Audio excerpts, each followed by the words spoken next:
This is a quick start guide for the Excel Skills Basic Fixed Asset Register template.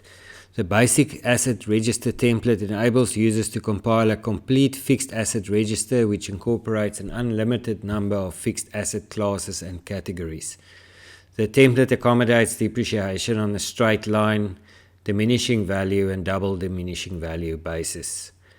And the template does not accommodate revaluations. If you want revaluations to be included in your fixed asset register, please refer to our other fixed asset register template, the IFRS based one. Let's start with the setup sheet.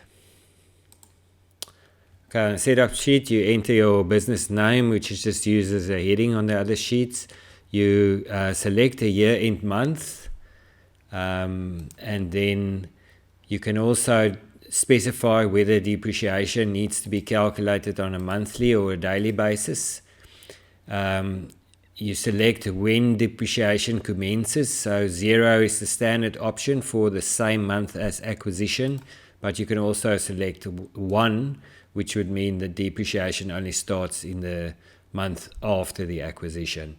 Then you can also select whether assets are depreciated in the months that they are disposed of.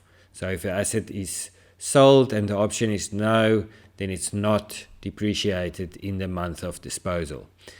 The next section is the asset classes. These are your financial statement classes.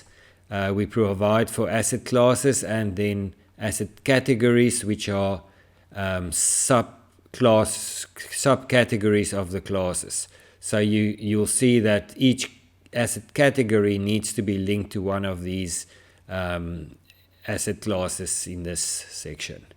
You also enter a description for your category, and then we also provide for entering cost, accumulated depreciation, and profit or loss on sale, GL accounts. So these are used in our automated journal. Then you have the input errors section. So these input errors are codes that are displayed when input data is not correct, and these are the reasons. We just include that for information purposes. The input errors are covered in a lot more detail in the template instructions. Let's have a look at the asset sheet. So that's after reviewing your setup, the first step is to create a unique asset code for each asset. So that asset number in column A, that's your unique code. Then you can also enter asset ID number, which may be found on the asset itself. So for physical verification purposes, you can include that asset ID.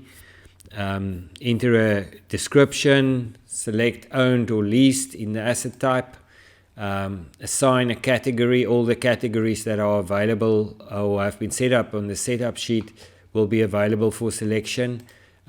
Choose a depreciation method, whether SL for straight line, DV for diminishing value, or DDV for double diminishing value.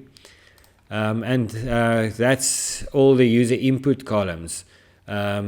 You can also select or enter any review date at the top of the sheet, and all the calculations on the sheet will automatically adjust, including your automated depreciation calculations. So all the columns with light blue column headings contain formulas. I won't cover all of them. These initial columns are all just required for other calculations, but your main analysis of assets starts here on an individual asset basis. It's assets at cost, accumulated depreciation, your closing carrying value, profit or loss on disposal, and then your depreciation for the current month. We don't have any revaluation or tax or deferred tax calculations in this template. So from column Z onwards, these are all calculations that are used in some of the other columns. Okay, so we'll look at the Transact Sheet next. So once you've created an asset, you need to record an asset acquisition transaction. And it's only at that point when values are assigned to an asset.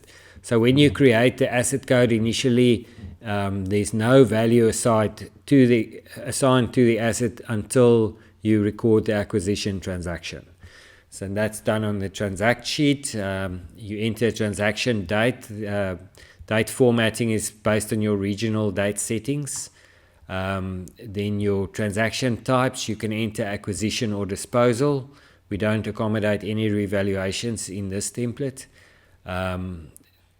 Then your asset number, you can select any asset number that has been added to the asset sheet. So you need to add your assets to the asset sheets first, and then you record your acquisition transaction.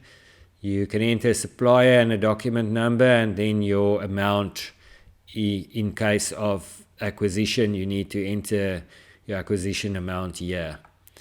If it's a disposal, you do not need to enter an amount here, but you'll enter proceeds on the sale of the asset here. If the asset is written off and not sold, then you would just enter zero value here.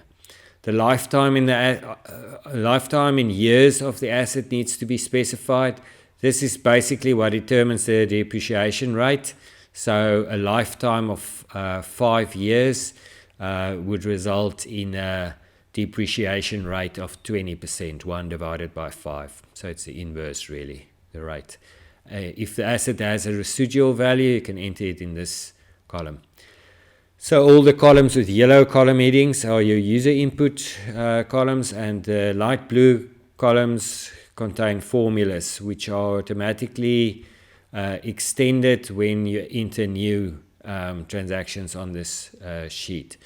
So I'm not going to cover all of the calculations. It's just very basic here. Let's have a look at the category sheet next. So your category sheet has asset summaries for each asset category that's created on the setup sheet. So you'll see your assets at cost, accumulated depreciation, closing carrying value, profit or loss on disposal, and your current month's depreciation. Similarly, the classes sheet has all the same information, just based on your asset classes. And our last sheet is our journal sheet, which has the automated journals. So you can select either year-to-date or month-to-date journals, and the GL codes that you specify on the setup sheet are used for these journals, which include a depreciation, additions, disposals, proceeds on disposals, the cost on disposal, and accumulated depreciation on disposal. And that's it. So if you need more information about the template, we've included a detailed instruction sheet which covers everything in detail, and you can also go to our YouTube channel and view the videos in the support section, which we post based on what users ask for.